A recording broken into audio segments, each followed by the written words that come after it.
Witnessing the Aztec practice of human sacrifice, the Spaniards viewed them as barbarians. Yet the Aztecs were equally shocked by the brutality of the conquistadors. These soldiers were setting fires. These soldiers were killing. These soldiers were branding the captured Indian slaves in the forehead with hot irons like they would cattle. The Spaniards fought to kill. And of course, the Aztecs fought to take sacrificial victims. So an Aztec would never want to kill someone on the battlefield because it would be wasted blood. The Aztecs saw that as an incredible waste of human life. Why on earth would anybody just recklessly destroy the human body? To the Aztec, the body was something sacred. It did not really belong to man, it belonged to a god. But how could Cortez, with only 600 men, 16 horses, and a few cannon, conquer an empire of millions?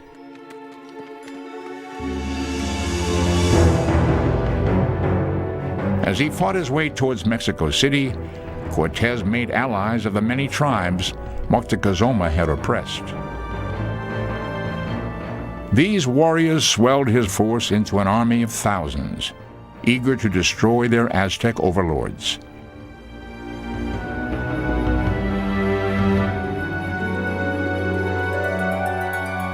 Whether the neighboring tribes the Aztecs had enslaved saw Cortez as a god or a man, to them, he represented salvation.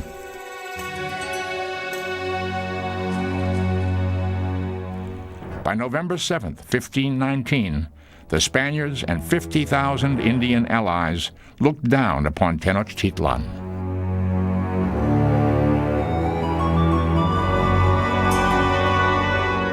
The stage was set for one of the most extraordinary confrontations in history.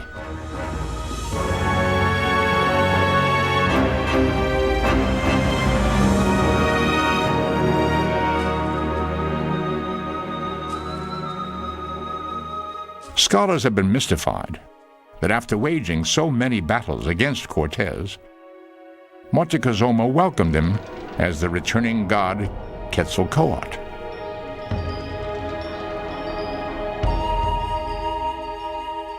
O our Lord, thou hast come to arrive on earth. Thou hast come to govern the city of Mexico. The ancient rulers departed saying that thou wouldst come. Now it hath been fulfilled. Moctezuma II.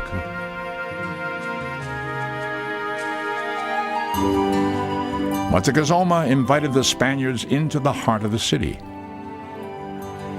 There the Aztec ruler showered them with lavish gifts of gold and silver jewelry. He indulged them in the splendor of his ornate palace. And yet, within 1 week, Cortez repaid Moctezuma's hospitality with betrayal. The Spaniard had his men shackle Moctezuma in chains.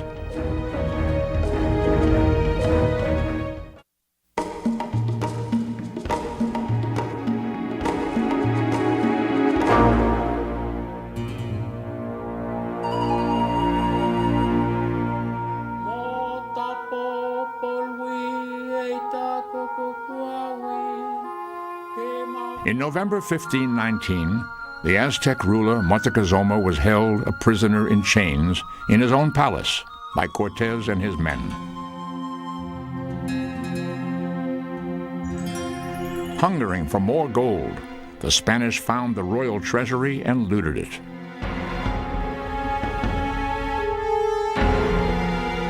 Priceless ancient artifacts were melted down into gold bars. To the Aztecs, the Spaniards' frenzy of greed seemed absurd.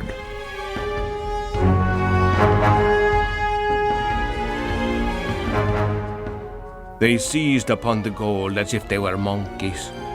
Clearly their thirst for gold was insatiable. They starved for it. They lusted for it. They wanted to stuff themselves with it as if they were pigs. From the Aztec accounts told to Father Bernardino Sahagún, 1577. Part of the Spaniards' mission had been to spread the true faith of Catholicism. They saw the Aztecs' gods as devils and set out to destroy their idols. Cortez did try to throw down some of the idols. He demanded, when he had Moctezuma a prisoner, that they remove the two principal idols of the Templo Mayor, which was a huge stone image of Huitzilopochtli and another Tlaloc, the preeminent rain god. So the Indians took them down the stairs, hid them someplace in a cave that had never been found. To this day, scholars wonder whether this priceless lost treasure may be hidden somewhere in the Valley of Mexico, waiting to be discovered.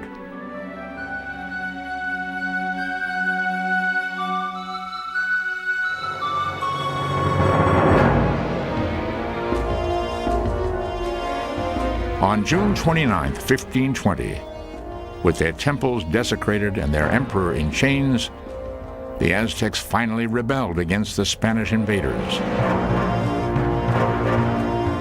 Thousands surrounded the palace.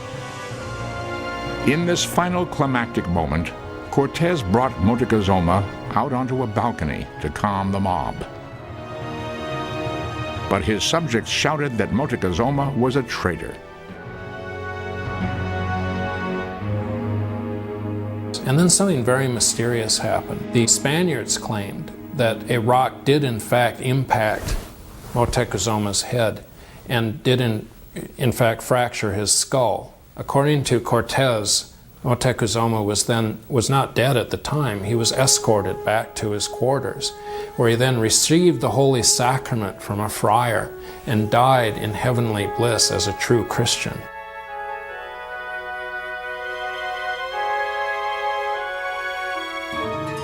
The Aztecs, however, tell a dramatically different story.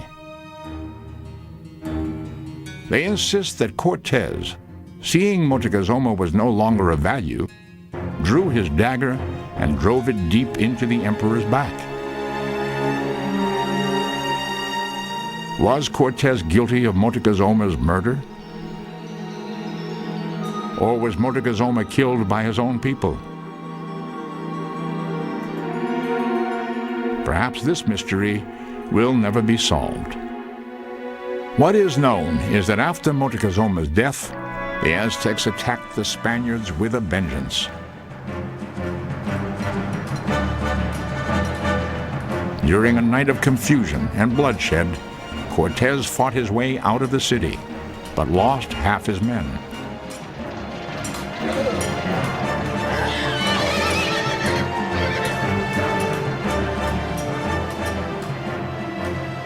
Ironically, many wounded Spaniards drowned in the canals, weighed down by the gold they had stolen.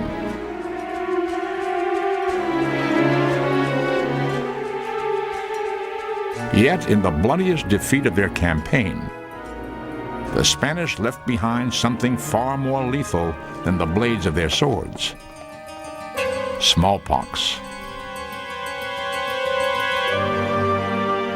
There came to be prevalent a great sickness, a plague. Many died of it. No longer could they walk. Indeed, many people died, and many just died of hunger. There was no one to take care of another. There was no one to attend another.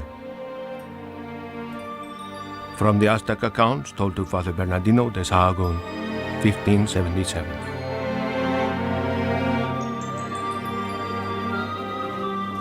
Over the next decade, 80% of the population of central Mexico would die from the Spanish conquistadors' deadly legacy.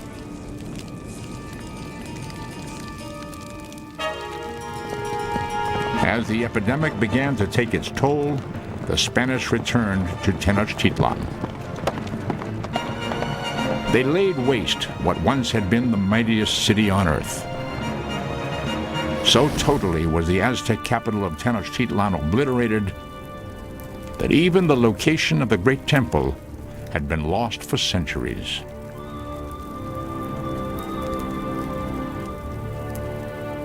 Modern Mexico covers the ancient Aztec capital, and every time a new building is built or a new foundation is dug, they will come up with an ancient Aztec sculpture or an edge of an old Aztec temple or palace, because the great cities of Mexico are on top of the old Aztec cities.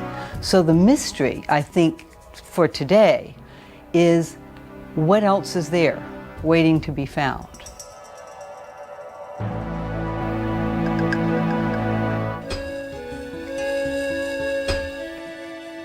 In September 1978, digging 15 feet below street level, a workman made an astonishing discovery.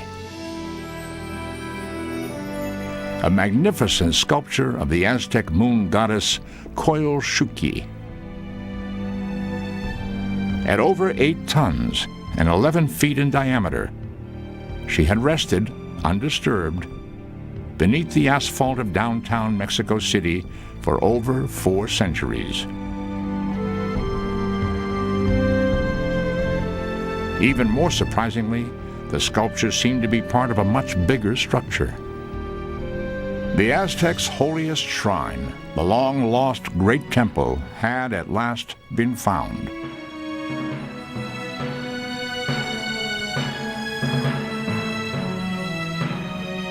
Since 1978, Professor Eduardo Matos Moctezuma and his team have excavated over 5,000 priceless objects at the ancient Aztec site. Relics which speak eloquently of a vanished way of life. I think the biggest misconception about the Aztecs is that people feel they were savages.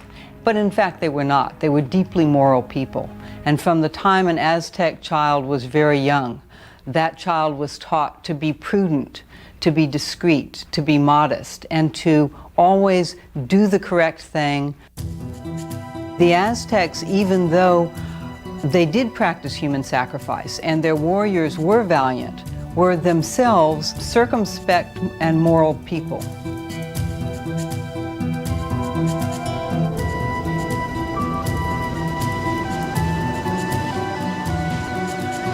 Today, in the shadow of a Catholic cathedral, built over what was once a holy Aztec shrine, the Aztec civilization still survives.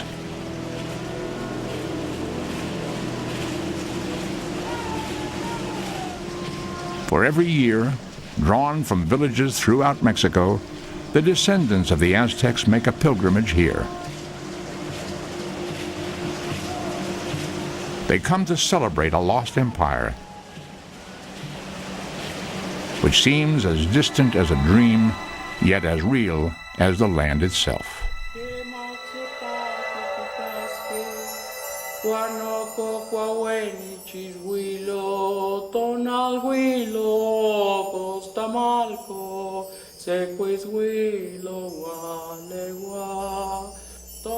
Sweet flower of cacao bursts open with perfume. The fragrant flower of peyote falls in the raining mist. I, the singer, I live. My song is heard. It takes root. Our flowers stand up in the rain. Aztec song. Kika intlali huelies, aken kimatiki tuka.